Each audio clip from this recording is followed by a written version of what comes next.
this video, I'm going to show you how to make a hi-hat inside of Equator 2. First thing, as usual, go ahead and hit new to initialize the patch. And we're going to be using two sound sources, and both of them are going to be utilizing the noise generator. So right up here at the top where it says wavetable, I'm going to go ahead and pick noise. And instead of pink, I'm going to go white. And with the MIDI pattern I have right now, this is what we have. So we got a little bit of ways to go here, but it's actually quite easy to achieve our goal. If I click on the modulator here, I can flip between seeing the extra filter and the actual sound source here, or the waveform view of the output of Equator 2. So I'm going to make sure I can see my sound source, and below each sound source for each one of the sound generators, you have a dedicated filter. So for this filter, I'm going to choose the bandpass filter, which looks like this. And later on, you can come back here, and this is really going to transform the sound of your hi-hat. Just remember that. I'm also going to crank up the resonance pretty high here so we get a nice steep peak. Next thing I'm going to do is turn on filter 1 and turn it on a high pass 12 instead of a low pass.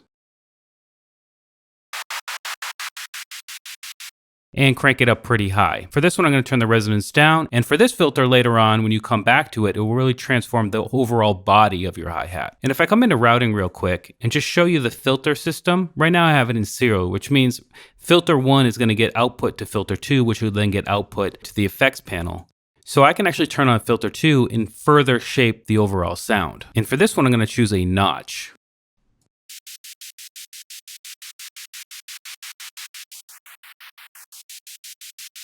Again, just another way to further sculpt our sound. So we're sounding pretty good. We're going to come over here to the amp envelope and really shape the hi-hat sound, something like this.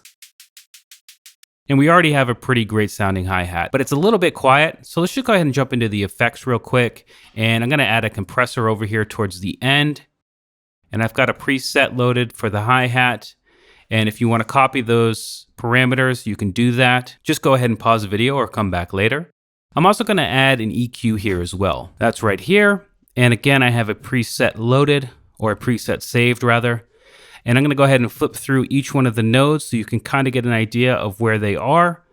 And again, pause the video to make adjustments if you're looking to do the exact same thing I have. So let's go ahead and hear what we have now.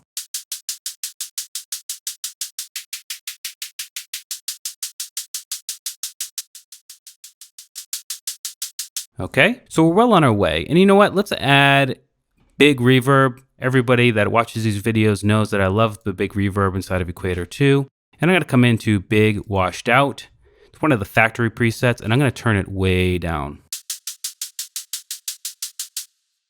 Perfect. So that's already a great sounding hi-hat, but let's add a little bit more character to it by coming back into synth and over here adding another noise modulator. And instead of pink, let's go into crackle. Go ahead and solo this for a second. And I mean, even just that is going to be really great. But let's go ahead and send both of these noise modulators to their own envelopes so we can sculpt the sound a little bit more. But in fact, before we do that, let me show you what this density control does over here on the crackle.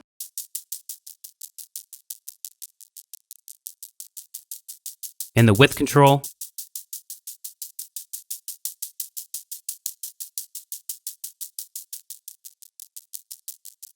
So depending on how smooth, I would say, you want that crackle to be, or how gritty you want it to be, you're going to want to play with both the density and the width control. And as I said, let's send the level to envelope 2, 100%, come into envelope 2, and just make some adjustments.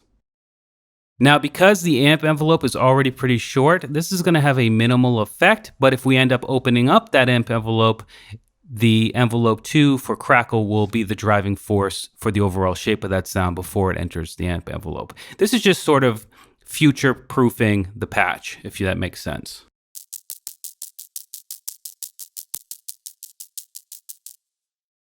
And for the white noise level, I'm going to send that to a multi-modulator.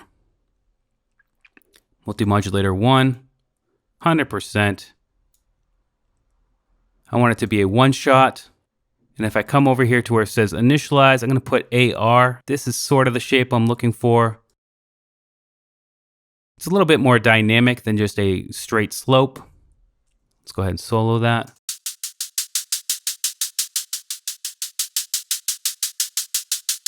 cool. Again, it's all about future-proofing when we start to modify the amp envelope later on. So let's listen to everything together.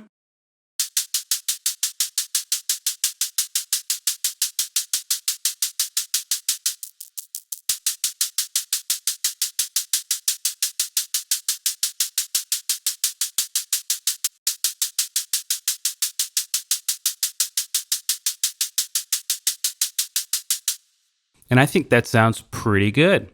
And of course, as I said before, you can come in here and play with the amp envelope to shape the sound of the hi-hat. You can jump into the filtering system to shape the body, and you can jump into the density controls of both of the noise oscillators to create something a little bit different. And in fact, speaking of filtering, if we want to add a filter here for this crackle, again, go ahead and solo it.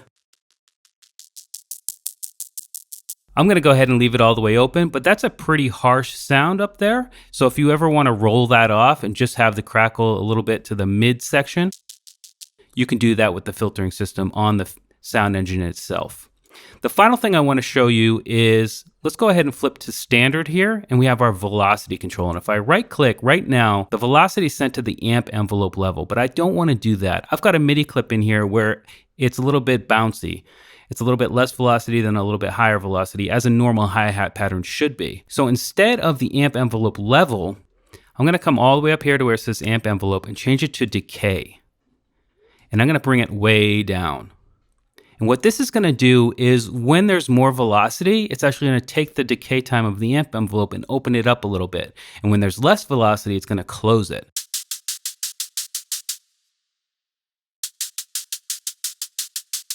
Do you hear the bounciness there? It's subtle, but it's definitely there.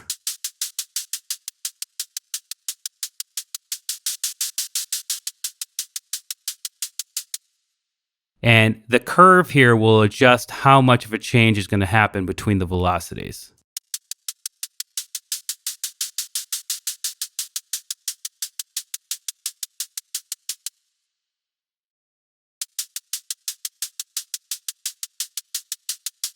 So now we have a pretty dynamic hi-hat patch, which we have full control over the overall sound, and having that velocity sensitivity set to the decay time of the amp envelope just really makes it that much more dynamic, especially when we're programming our MIDI or playing our MIDI with our drum pads, for example. So there you go, how to make a dynamic and customizable hi-hat inside of Equator 2 quickly and easily.